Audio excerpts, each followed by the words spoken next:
Live from the Civic Media World Headquarters in Madison, Wisconsin, it's the Todd Albaugh Show. And now, pursuing truth wherever it may lead, here's your host, Todd Albaugh. Good morning across the Civic Media Radio Network and streaming worldwide on the Civic Media app. I'm Todd Albaugh. It is Wednesday, the 19th of April, 2023. It is Hump Day. It is Crossover Wednesday. That means only one thing. The wonderful, the talented, the effervescent Pat Kreitlow of Up North News Radio is with us this morning. Mr. Kreitlow, how the heck are you? I'm looking at the bottom of my coffee cup, and there is no effervescence there whatsoever. But I'll take another sip and do what I can for you, bud. I appreciate that. Always good to have you on the show.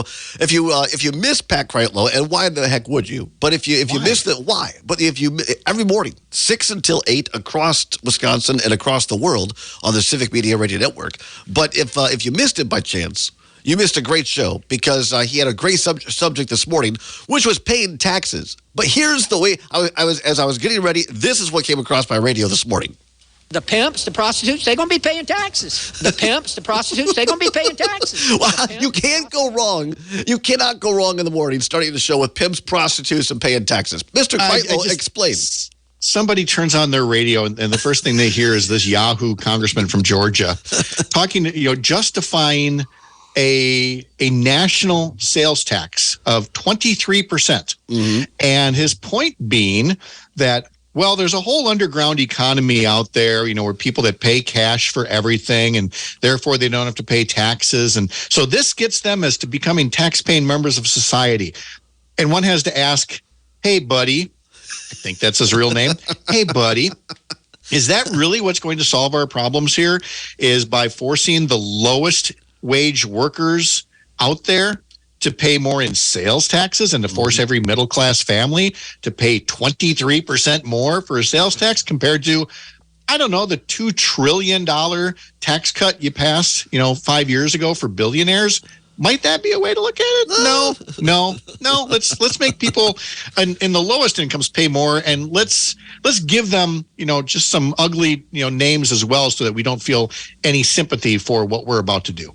It's a great way to frame it, and I appreciate the cut because it's a little bit lighthearted. It makes you laugh a little bit. But the fact is, we're reminded, pardon me, again and again, that this is not a TV show. It's not a movie, okay? Starting by Matthew McConaughey or Joe Pesci, and this guy is like the foil. This is a real dude, a real elected official who is dog whistling in the South still. The insinuation, of course, that the pimps, the prostitutes, are the black folk.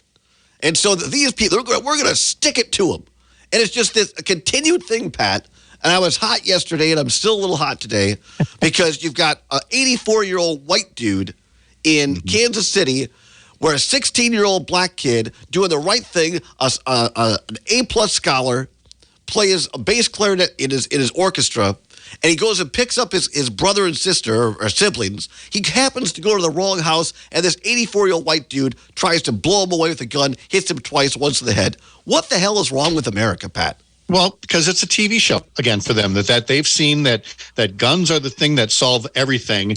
And again, in no other country, if you go to the wrong house, you don't get shot. If you go up the wrong driveway, as happened to a 20-year-old white woman recently, you don't get shot. If you go to the wrong car, as a group of cheerleaders in Texas did recently, you don't get shot. You get shot in only one country. Maybe it's the one with all the guns, with all the idiots saying, well, if we only had more guns, that would make us safer. If that was the case, we'd already be a safe country. We are not. Get there faster, people. It's the guns. And meanwhile, in Madison, we have a couple of Yahoo Republican legislators in Madison that say, and I know you've talked about this on your show, we've talked about it on ours, that say, you know what we could really do to help out is put more guns in our schools in the hands of teachers. Dumbest bill of the year. And there will be many, including a flat tax proposal, but dumbest bill of the year, I don't think anybody's going to beat them. They're the clubhouse leader for that honor is, put more loaded guns in schools, something the Iowa legislature also voted on this week. They actually voted to pass that bill, to have it done. That was the theme of our first hour today is at least we're not Iowa. which this week their legislature voted to expand child labor, into more dangerous occupations and longer hours. They voted to reduce food benefits to the working poor. The Republicans even voted to interfere in the Democrats' plans for the 2024 Iowa caucuses. So there's got to be something in the corn liquor in Iowa, because the Republicans there are just drunk on power. And it is a harbinger of what could have happened here had Tim Michels won the governorship. It's an ongoing trend, because not just in Iowa putting the kids to work, but you got Sarah Hucklebuck Sanders down there in Arkansas, and she's putting the kids to work too, because we can't find people to work. So here's an idea: let's put 14-year-olds in meat plants. That'll solve everything. Yeah, and when they do what little bit they do talk about expanding the immigrant workforce, which we so badly need here, but instead it's about letting kids who are the children of undocumented immigrants work in these meatpacking plants and such. It's just so disgusting and solves nothing. We should give them guns too for self-defense. Right. There you go. Yeah. Here's something that will solve your problem. Well, it did not solve mine. I stayed up until the 10th inning last night. I thought, I've got to go to bed. I've got to go to bed. And then, of course, the next inning, the 11th, the Brewers win it last night. We're going down to Milwaukee together on Friday to watch the Brew Crew, Pat. Yeah, to take on the Boston Red Sox, which Luke Mather spelled SOCKS in the memo to us. I wanted to bring him to the game, but after that, I'm not so sure. Hey, I'm dyslexic, so my spelling is absolutely horrible. Pat Kreitlow, every morning, 6 until 8. Thank you so much, my friend. Appreciate you. You betcha. Talk to you later. That's Pat Kreitlow. Stay tuned. Trygve Olson next for the Todd Ball Show on the Civic Media Radio Network.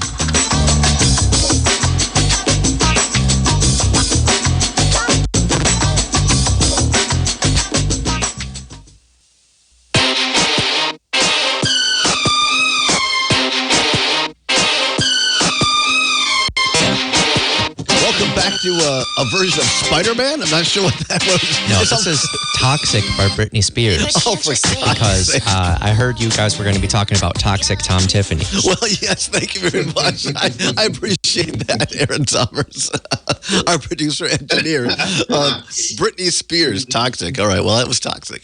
Yes, we will be talking this morning about Toxic Tom Tiffany up north and Tammy Baldwin. Our guest, as per usual, on a Wednesday morning is the wonderful and talented Trygve Olson. He is a senior advisor to the Lincoln Project nationwide, a Wisconsin native, worked in a lot of Republican campaigns, was a Republican like myself for several years until he too said, wait a minute, democracy matters more than party, and he left the party, as did I. And now has helped spread democracy across the country and around the world as well. Trygve, how the heck are you this morning? I am good.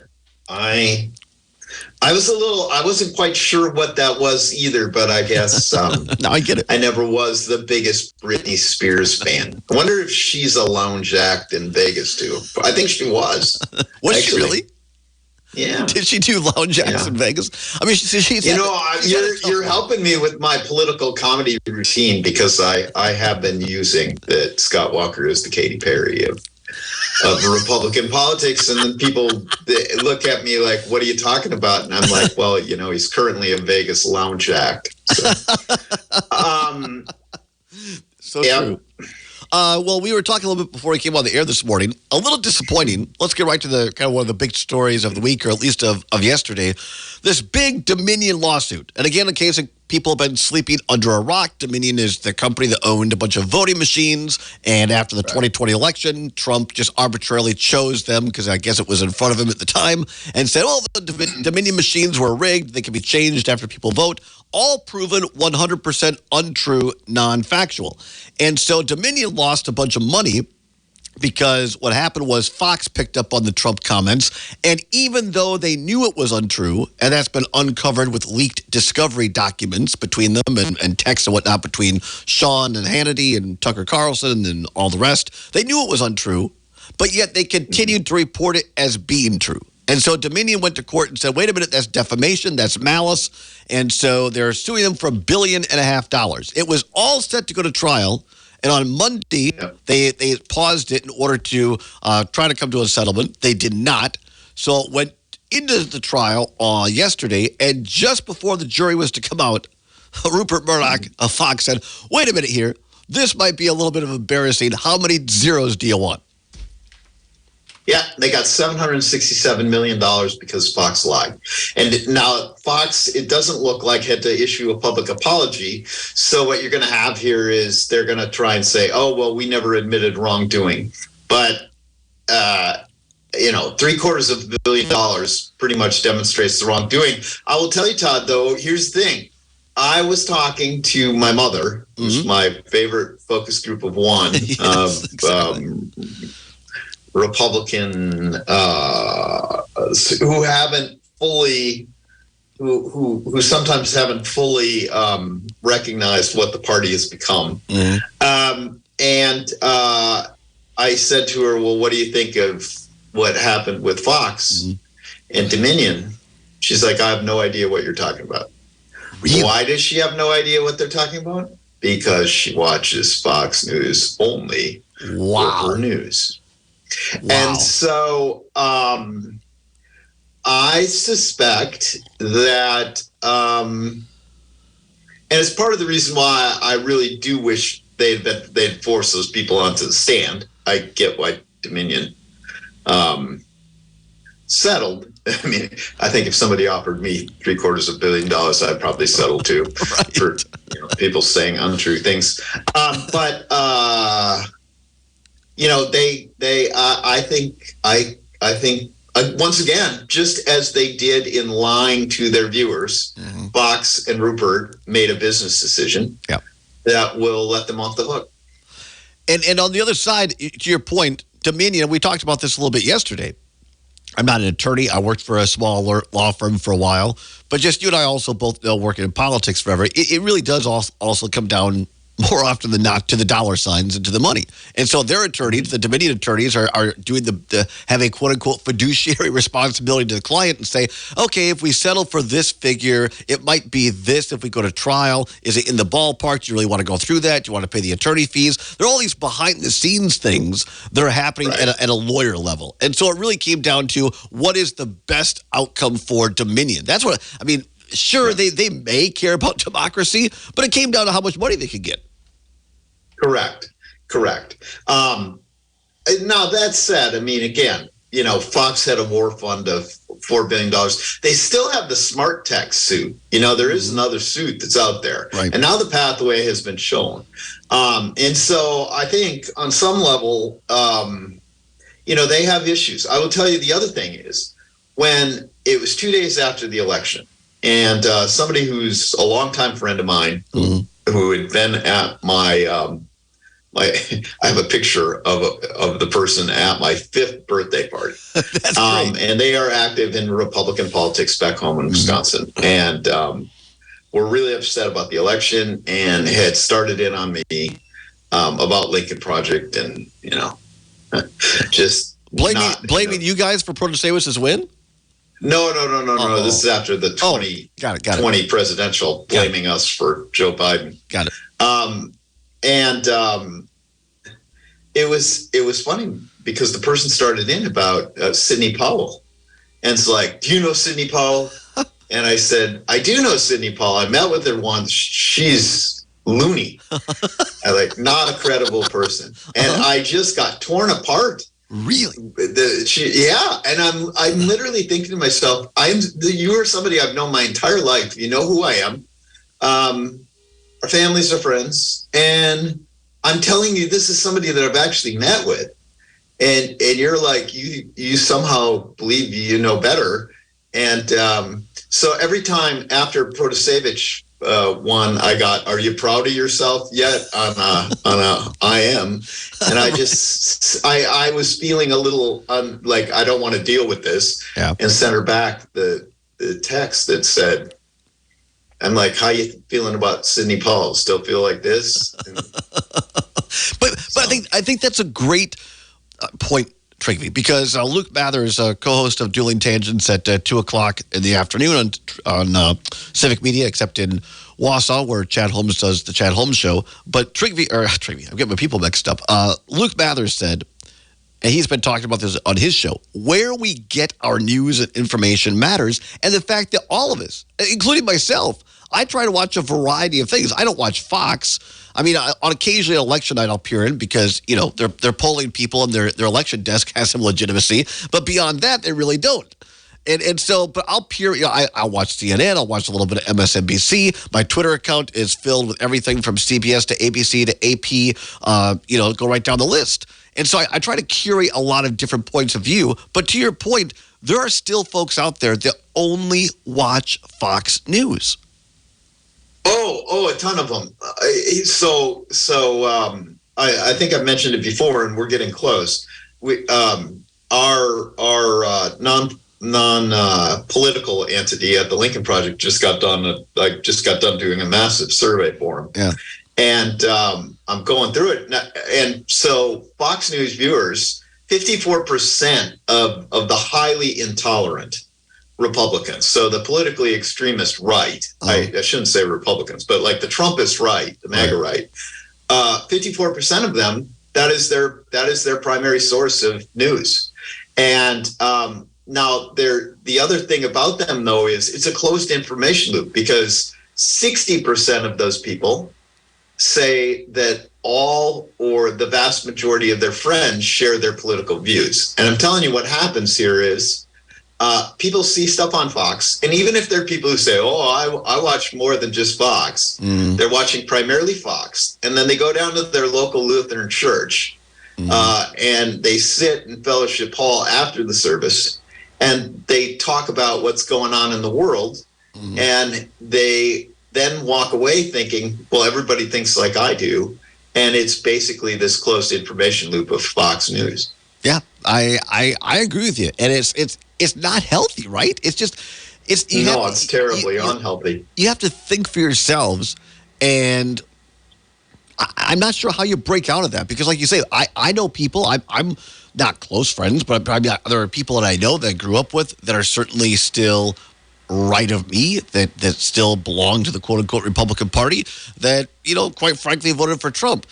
I'm not going to go and take a vacation with those folks, but I mean, I'll be friendly to them, and I want to I guess just the curiosity journalist side of me. I want to hear what they're thinking because I want to try to understand what motivates them. What is it? Fear? Is it just this closed loop? I'm curious by it.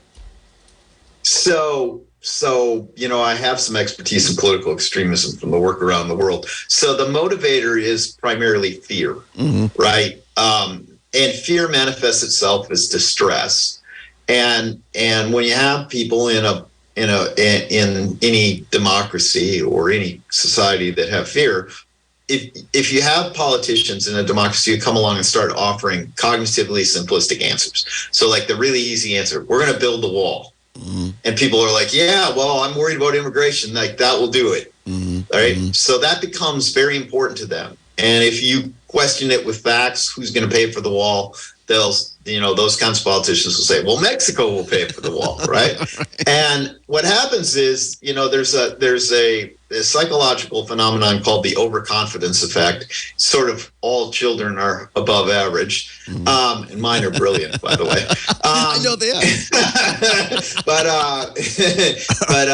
the overconfidence effect is something where those simplistic answers, my kids are brilliant, becomes, a truth, right, to that distress. And so what happens is that they become vested in those simplistic answers, even if they're not based on reality or they're based on contrived grievance, which is what Fox is selling to them. And their friends, because they all watch Fox, are amplifying.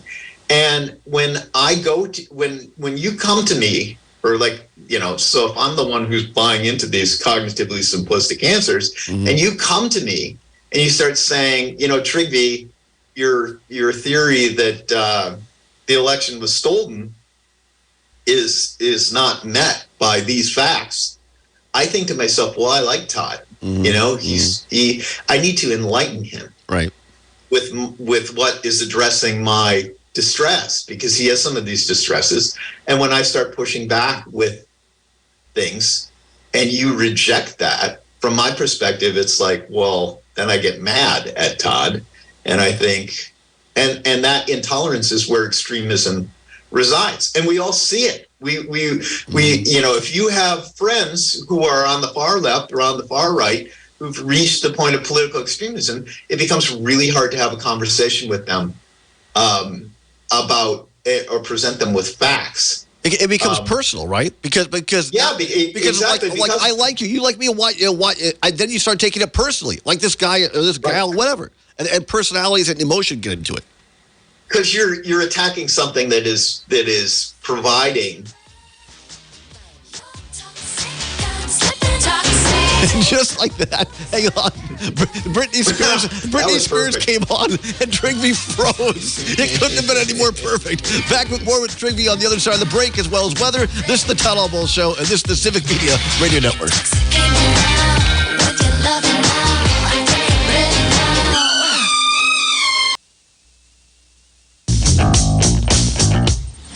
You got this reputation for calling all the shots.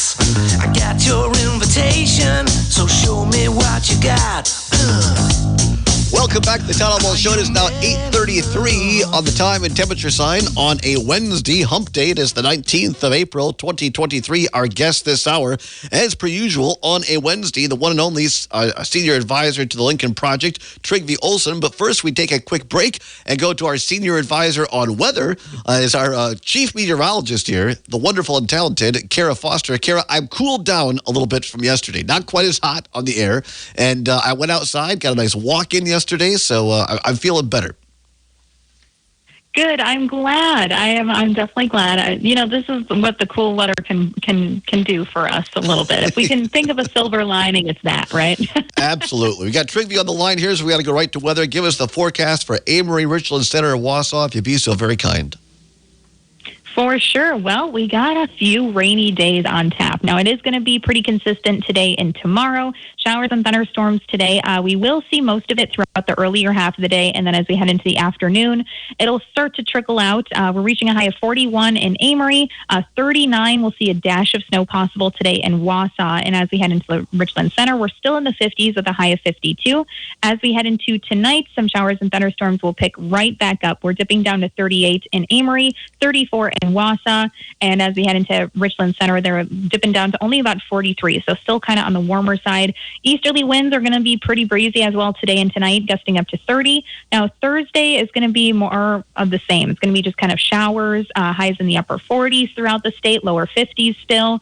More showers into Thursday evening. We might have a little bit of a break throughout some areas throughout Thursday evening going into Friday morning, but then Friday is when we do see that chance for some rain and eventually some snow showers throughout the state.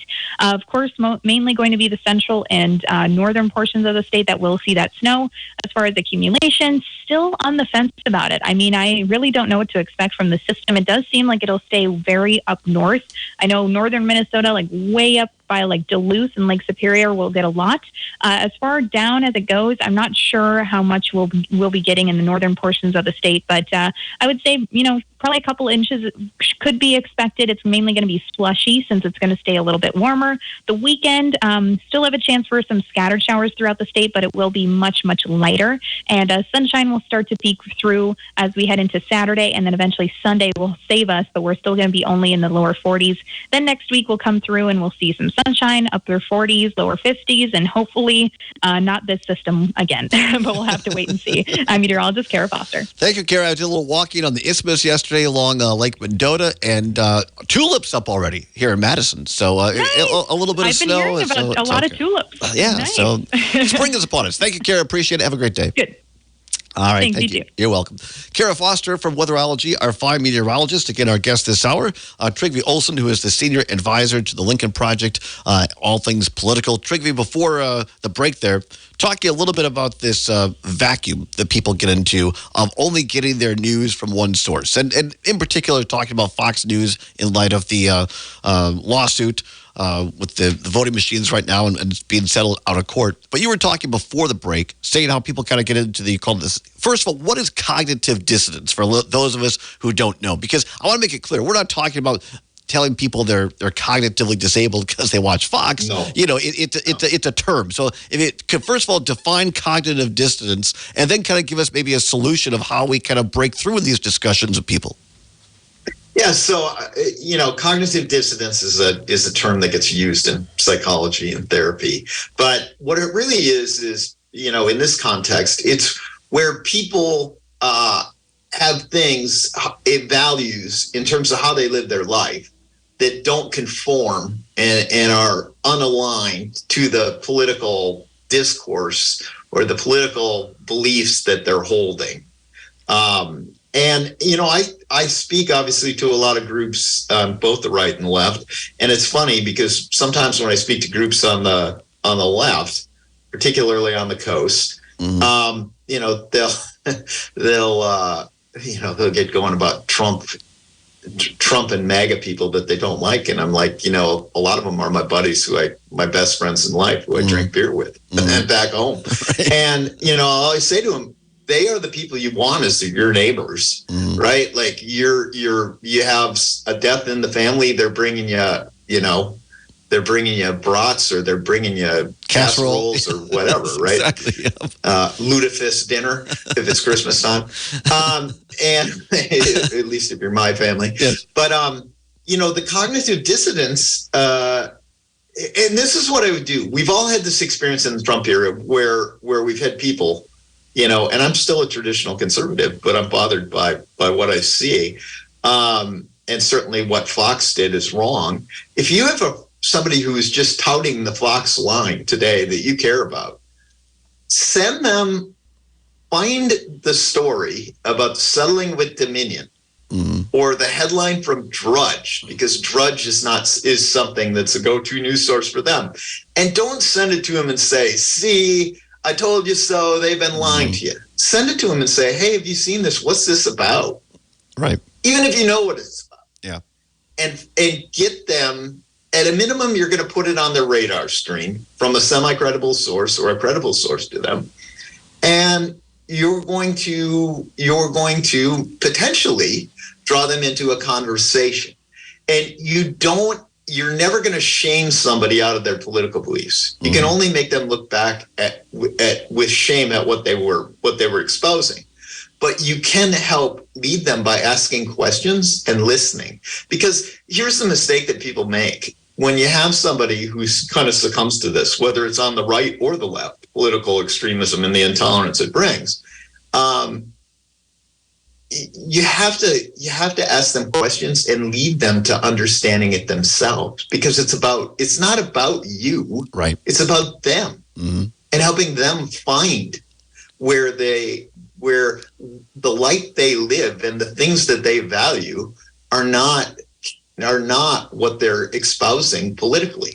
One of the coolest examples that I've seen of, I think what you're talking about here, is in Richland Center, my hometown, and this whole issue of the University of Wisconsin Center Richland, the Richland campus, and Platteville, Platteville, Richland, we still call it UW Richland, where this issue of closing down the campus by President Jay Rothman, and of course Howard Markline, the co-chair of the Joint Finance Committee, represents Richland Center, Republican. Tony Kurtz on the Joint Finance Committee represents Richland Center in the Assembly, Republican. And when you drive through Richland Center, you see the Save Our Campus yard signs in both yards that have had Trump signs since 2016, as well as Hillary and Biden signs. And it's an issue that crosses over. And then in the town halls, when what wasn't even really a town hall, but when Kurtz and Markline showed up, and they sat there and listened for 2 hours but refused to answer any questions. Now you know what I'm hearing from people in Richland Center? Some people that have voted for Howard ever since he replaced my former boss, Dale Schultz, they're saying, well, I was with Howard, but after this, I'll never vote for him again. Because they're actually seeing for themselves an issue they care about that these people don't care about us. And I think you're right. It takes that awakening moment. They have to come to it themselves.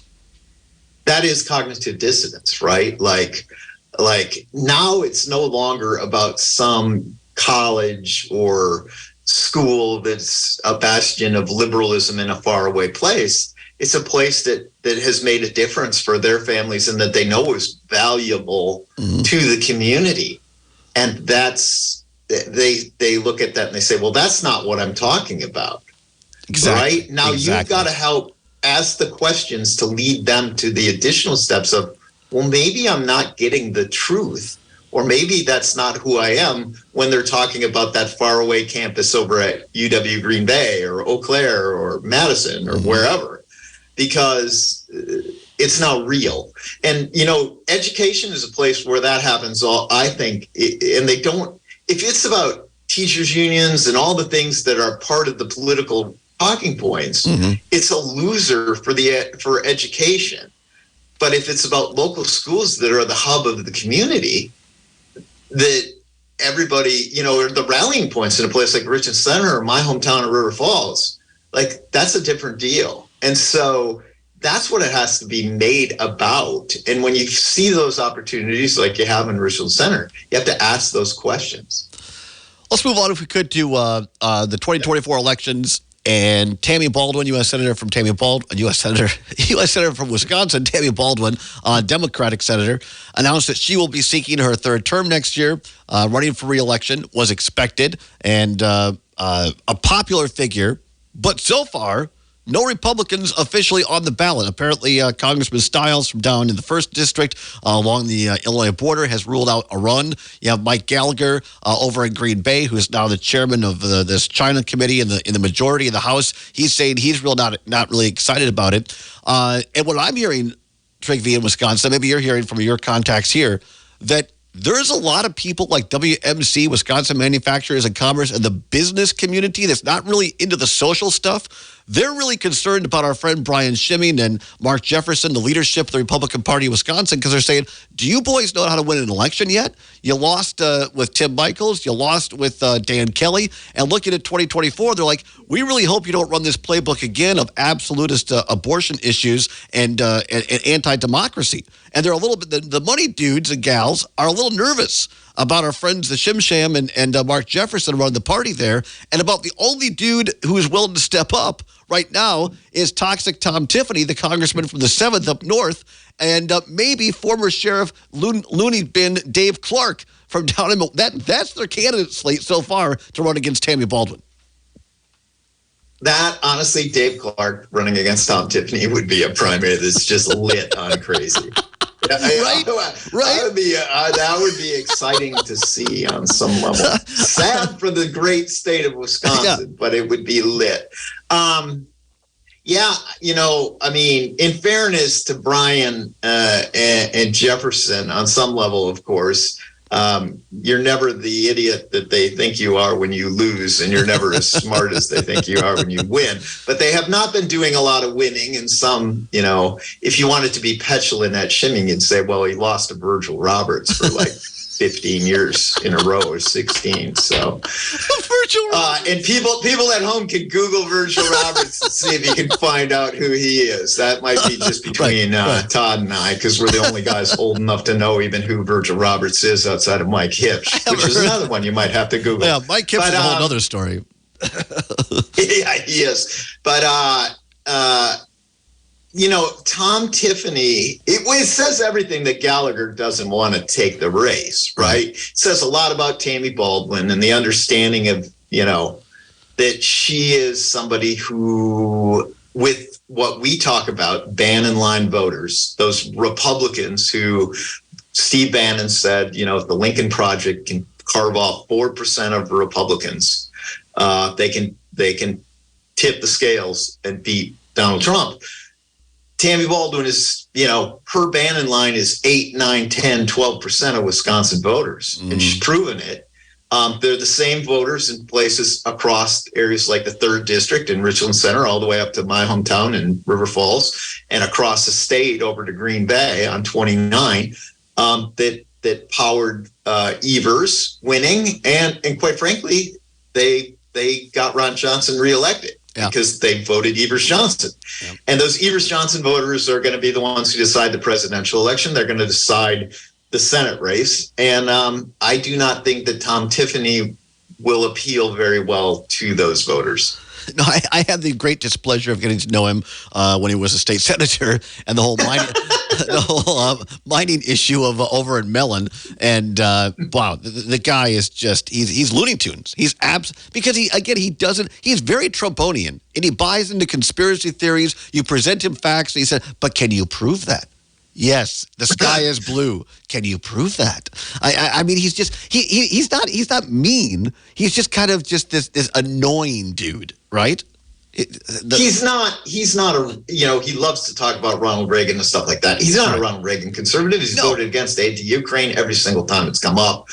He's voted for big government spending. Like he is the perfect Trumpist sort of era congressman from up north. I think, it's sad because, quite frankly, that district has had some real powerhouses in terms of getting things done. You're on the other side. Obey. I mean, hey, he brought bacon home. You can't deny that. Back with more Trygve after this. We'll talk about pudding fingers Ron DeSantis and maybe a little Packers and Brewers as well. Stay with us. This is the Todd Allball Show in Civic Media.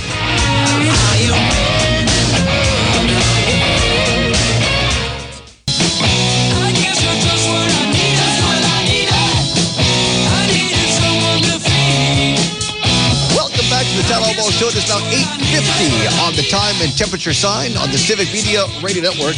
Into the 80s now. There's Trygve and I's era, somewhere in there. a little hair-sprayed hair. Back when we both had It would be better when Kara Foster is taking you to the 80s, though. I tell you, you know what I loved about Kara Foster today? What?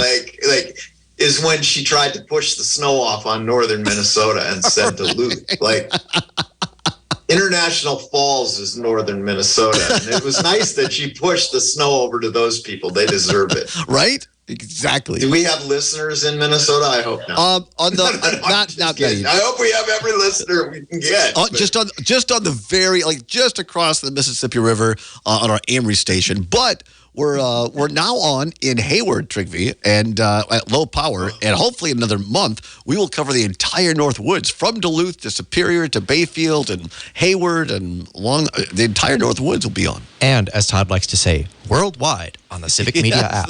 Yes, and we will be coming sometime this late spring or early summer to Eau Claire and La Crosse as well. So we'll have all kinds of time to talk about Mike Hipsch on Alaska and La Crosse. We're on there. So you know what? You and I, Kreitlow, should go. I'll come back for it on my own nickel. We could go from Eau Claire to Hayward to Hurley to hell. Oh yeah. Absolutely. No, live stream the whole way. This isn't. I'm not joking about this. We're trying to put together basically a summer tour and just take the show on the road to all these places. Because to your point, and this is absolutely to your point, is that part of our mission, just not with our show, but at Civic Media, is not just to preach to people all the time, but try to listen and understand people. And so I want to go and I want to sit, basically like a campaign. I want to go sit in a diner in Hayward and do the show from there for 3 hours and just have people come on and tell us what they're thinking. I don't care if they disagree with me or not, as long as they're respectful about it. But I think that'd be a good conversation for people to hear is what our neighbors are thinking and why. Yeah, I think there's nothing better than getting out across the state. It is a fantastic thing to go and do. Yeah. So speaking of across states on the other end of the country, down south, but there is a reason that I think this is pertinent to what happens here in Wisconsin. You and I have talked about it before, authoritarianism and versions thereof. No better example than down in Florida this week or last weekend where Ron DeSantis and the Trumpster had a little bit of an ad war. Now, Ron DeSantis, I won't go to the whole thing right now, basically he tried to do an end run around the Walt Disney Company. And Walt Disney, obviously a brilliant guy. When he bought the swampland in Central Florida, he set it up so basically, look, I'm going to invest here, but I want to legally be able to run this place, building permits, infrastructure, all this. So DeSantis tried to come in and do an end run around with legislation to take it over. The Disney lawyers, they did their own thing, and they basically changed the rules. And now DeSantis is saying he's going to go back to the legislature to take over a private business. And so the Trump people picked up on this whole thing with Ron DeSantis eating a pudding cup with his three fingers. I don't know if you've heard this, Trygve, but the more people I talk to in politics, apparently DeSantis' staff is reticent to have him go and eat any dinner in public because this is not a one-off, apparently. He eats with his hands all the time. He's just like an ogre. That's what I've heard. And so the Trump people put together this brilliant ad called Pudding with the guy and using this that he wants to take away Social Security and Medicare, which is true. And then the DeSantis people put together not so good of an ad, again attacking Trump on the same thing, which is true. So what do you make? I mean, there's just the kind of the fun factor for me. I think it's funny. But the authoritarian issue to me is, I think, telling that in order, again, to win a primary in 2024, whether you're president or U.S. Senate here in Wisconsin, these candidates have to move further and further to the right and basically endorse some form of Trumpism, authoritarianism to get through a Republican primary. Well, when outrage becomes the norm, then you, in the politics, you constantly have to seek the next and the more outrageous, right? Mm-hmm. So it becomes a cyclical race to the bottom. I thought, Ron DeSantis is looking to distract to the fact that he is signing a 6-week abortion ban with no exceptions in Florida, which is completely out of step with the people of Florida. It's something that he has to do if he's going to get through the Republican primary, because he'll get killed in Iowa if he doesn't do that, and in the primaries. But it is a general election loser, right? And so what does he do? He's going to fly back to Florida and start inspecting rides at Disney. Now, here's the thing I will say, and in the interest of being open about it, full disclosure, I had a conversation with some people at Disney about what they were facing in terms of illiberalism at one point. I will tell you, I think Disney, like a lot of companies in the United States today, has not been as effective as they should be at telling their full story. Disney is part of what makes America great. In fact, it's a central piece of what makes America great. People from all around the world want to bring their kids to Disney World in Florida, right? That's the essence of American greatness. The Disney Corp and what has made Disney great, going back to Walt Disney, who granted was a kind of a odd duck. But Disney, what has made Disney great is that they have been diverse, like America. They were one of the first companies to have, African Americans and Asian animators and all the rest. They get up every day and think, how do we make the most magical place on earth and the most magical movies? And they have not told their story very well. They should be saying to Ron DeSantis, you talk about what makes Florida great, what makes America great. We're a big part of that. They have not done that, but they're starting to do that. And DeSantis is demonstrating himself. I think I said this last week. He is the Scott Walker of 2022 or 2024. Do you attend Florida? Which is a guy who everybody, he's Katy Perry. I'm telling you, he had a one hit on his album, and then he's demonstrating that he's hot and cold, and is currently a conservative lounge act over at Young Americans for Freedom. That is Scott Walker. He's a lounge act. Doing his one hit. Indoctrination. Is the opening act the Badger Boys State Singers? I'm not sure. I'm sure he does an epic show at Ripon every year. Right in front of the old white schoolhouse there. I hadn't even thought about oh my God. Saluting with the American flag coming down behind him, Honest to God, if Scott Walker ever decides to run again, I'm doing a viral video. Right? Exactly. It's, of course, an unauthorized show since he didn't actually graduate. Right. Well, that's when he goes to Union Hall at Marquette. It's unauthorized. Oh, Scotty. Yeah, so I'm not sure. I just think DeSantis is just a lightweight. I think you've been saying this for months. Trump is going to destroy him in the debates. It won't even be close. Kill him. Yeah. Trygve, always great to see you. Our time has run out. Again, we'll see you next week. Thank you, my friend. We appreciate you being with us. All right, take care. Thanks. Trygve Olson, Senior Advisor to the Lincoln Project. Back with more after this on the Todd Albaugh Show and Civic Media.